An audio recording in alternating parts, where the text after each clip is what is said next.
ढेकियाजुलि आनचलिक ब्रह्म धोरोम आफादनि रुफाथि मायथाइ फोरबो फालिथाय लोगोसे खुंगा 25थि बोसोरारि जथुमाखौ रुफाजुलि गामिनि यजलाव 7 जानुवारिनिफ्राय जागायनानै दिनै जोबनानै थांबाय। बे हाबाफारिनि गेवलां मेलाव बाहागो लायो दुलाराय ब्रह्म धोरोम प्रसाद संसदनि गाहाय फोसावगिरि मनरन्जन ब्रह्म बिथाङा। लोगोसे सनितपुर जिल्ला बर' थुनलाइ आफादनि लेङाइ आफादगिरि आरो जिकेबि एकाडेमि बोर्डनि नेहाथारि सदानन्द ब्रह्म आरो दुलाराय ब्रह्म धोरोम लाइमोन प्रसाद संसदनि नेहाथारि हेमन्त ब्रह्म बिथांमोनहा। लोगोसे बाहागो लायो सनितपुर जिल्ला एबसुनि नेहाथारि एसन मुसाहारि, सा ढेकियाजुलि दखरा एबसुनि आफादगिरि रादाय बसुमतारी आरो ब्रह्म धोरोम आफादनि गुबुन गुबुन बिबानगिरिफोरा। दिनै जोंनि देग्लाय बोसोरनि 2024 मायथाइ नैबे जानुवारि दाननि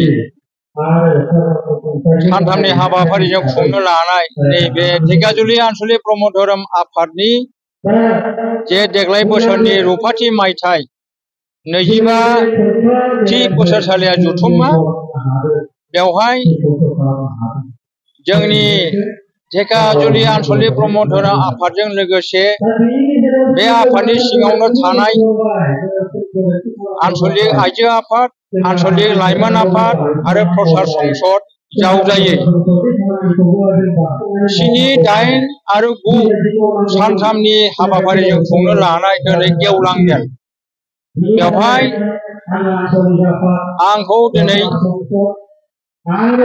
आनचलिक आफादनिफ्राय गाहाय आलासि महरै हांख्रायहरनायाव आं बाहागो लाफैनो हादों आरो दिनैनि बे ढेकियाजुलि आनचलिकनि ब्रह्म धोरोम आफादनि जथुम्मानि गेवलां मेलनि गेजेरजों आं दिनै बेखौनो बुंगोन, जोंनि दुलाराय ब्रह्म धोरोम आफाद बे आफादा जोंहा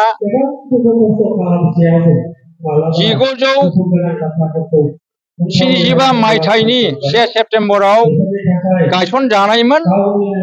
दा बे दुलाराय ब्रह्म धोरोम आफादनि सिङावनो थानाय जोंहा गासै मोन 12था जिल्लाफोर दङ। बे जिल्लानि गेजेराव नैबे सनितपुर जिल्लायाबो मोनसे जिल्ला। दा बे सनितपुर जिल्लानि सिङावनो थानाय बे ढेकियाजुलि आनचलिक ब्रह्म धोरोम आफाद।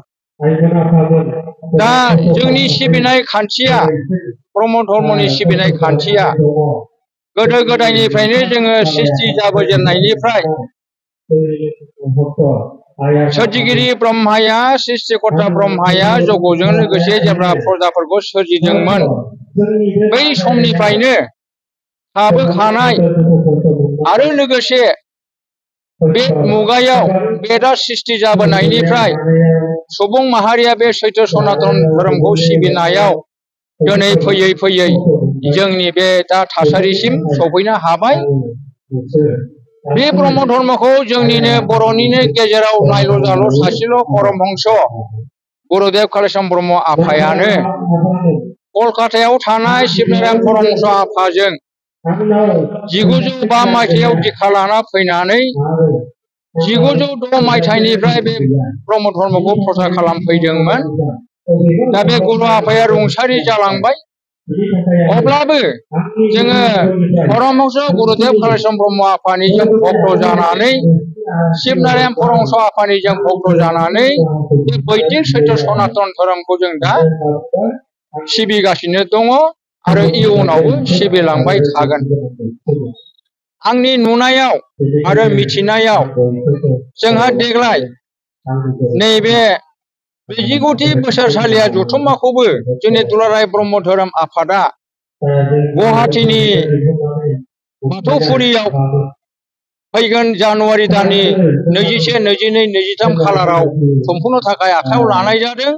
आरो बे जोंनि मिरु ब्रह्म धर्म आफादनि 29थि बोसोरसालिया जथुम्मायावबो मिरुनि सिङाव थानाय मोन 16था जिल्लानिफ्राय बेयाव बाहागो लाहैनाय जागोन।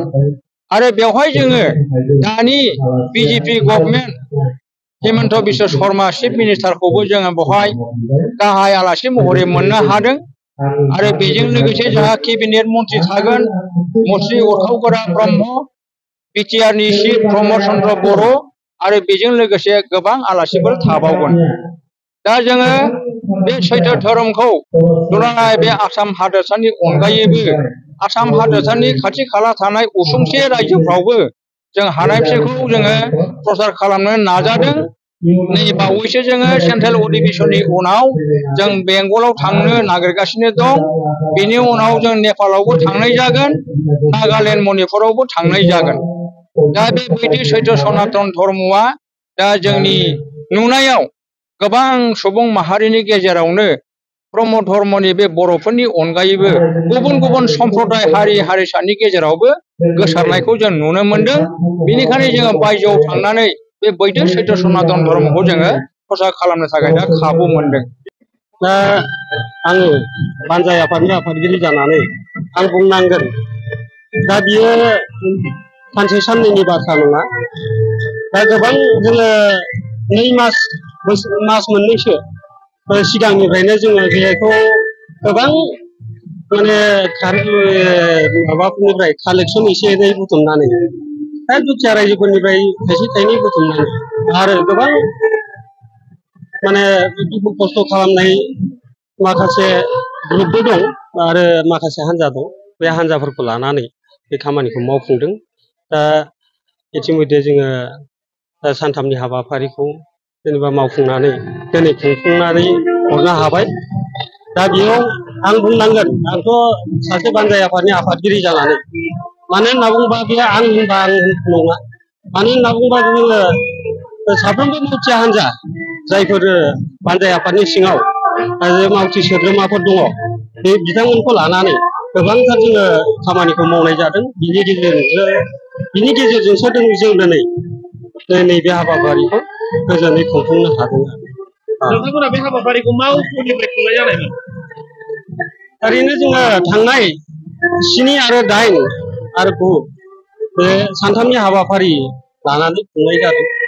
बे ढेकियाजुलि आन्चलिक ब्रह्म धोरोम आफादनि खुंगा 25थि रुफाथि मायथाइ हाबाफारिखौ जोङो सानथामनि थि खालामनानै लानाय जादोंमोन। दा बेयाव जोङो 7 थारिखनि मोनाबिलिनिफ्राय लानानै फुंनिफ्राय लानानै दिनै गेवलां मेल हाबाफारियाव फैबाय। दा बिनिनो जोङो मुलुग मोजांनि थाखाय जोङो नैमित्तिकनि गेजेरजों माखासे 7-8खौ जोङो बारबोबाय। दिनै 9 थारिखआव जोङो अखन्द जग्य लादों। बे अखन्द जग्यआव जोङो खमैनो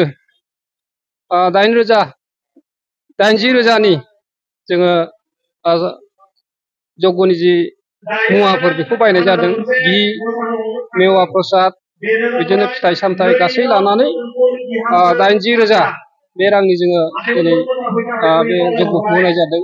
बेनिखायनो जोंनि ढेकियाजुलि आन्चलिक ब्रह्म धर्मखौ जोङो दाजेनदोंमोन 1999 मायथाइयाव। दा दिनै जोङो 1999 मायथाइनिफ्राय फैयै फैयै 2024 मायथाइ जाफैबाय। दा बेखायनो जोङो दिनै सिलभार जुबलि हिसाबै जोङो जाबायदि खुंनांगौ आइ आफाखौ लोब लोब फैनायनि गेजेरजों जोङो बे हाबाफारिखौ मोजाङै मोजां खुंफुंलांबाय। दा बेहाय जोङो अखन्द जग्यआव जोंनिनो दुलाराय ब्रह्म धोरोम प्रसार संसदनि गाहाय प्रसारक मुस्रि गेवलां मनरन्जन ब्रह्म आफाखौ जोङो दुलाराय ब्रह्म धोरोमनिफ्राय जों हांख्रायनानै आलासि हिसाबै मोनबोदों। आरो बेजोंनो लोगोसे जोङो जोंनिनो दुलाराय ब्रह्म धोरोम लाइमोन प्रसार संसदनिफ्राय जोङो गाहाय नेहाथारि हेमन्त ब्रह्मखौ जों मोननो हादों। आरो बेजोंनो लोगोसे जों दुलाराय ब्रह्म धोरोम लोगो प्रसारक जोङो बिद्यासागर बे बाबाखौ जों मोननो हादोंमोन। आरो बेजोंनो लोगोसे जोङो दुलाराय ब्रह्म धोरोम प्रसार संसदनिनो हसिब जोङो रजनिकान्त मोसाहारि बाबाखौ जों मोननो हादोंमोन। दा बेजोंनो जोङो गाजा गोमजायै जोंनि बे ढेकियाजुलि आन्चलिक ब्रह्म धोरोम आफादनि रुफाथि मायथाइखौ जोङो आबुङैनो खुंफुंनाय जाबाय। जे ब्रह्म धोरोम सिबियारि साफ्रोमबो व्यक्तिफोरा जेब्लानाखि जयग होयो बे समाव गोबांथार मोजां मोजां फिथाइ सामथाइफोरखौ बेयाव जयग होनाय जायो। आसलथे बे मानि जाहोनाव होनाय जायो आरो मानि थाखाय बेबायदि खालामो? बेखौ जोङो मुलुग मोजांनि थाखायनो जोङो होनाय जायो। बेयाव गोबां आइ आफामोनानो न'खर न'खर सोरबा सोरबा घि सोरबा प्रसाद फिथाइ सामथाइ लानानै फैयो। दा बेयाव जोङो इसोरजों अनजानो गावनि न'खर संसारखौ गोजोनै खालामनो थाखाय बे महायज्ञआव जेनेबा प्रसादखौ लानानै फैदोंमोन।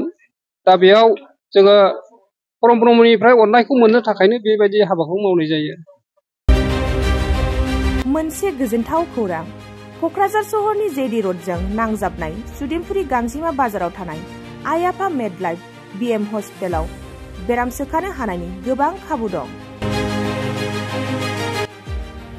आइ आफा मेडलाइफ BM हस्पिटालनि फेसिलिटिफोरानो जाबाय medical laboratory, pharmacy, paediatrics, medicine, gynaecology, dental, urology, dental x ray, play area, x ray, sonography, OT, ICU, NICU एबा PICU आरो आइ आफा मेडलाइफ BM हस्पिटाला 24 घन्टा जेब्लाबो खुलायै थागोन।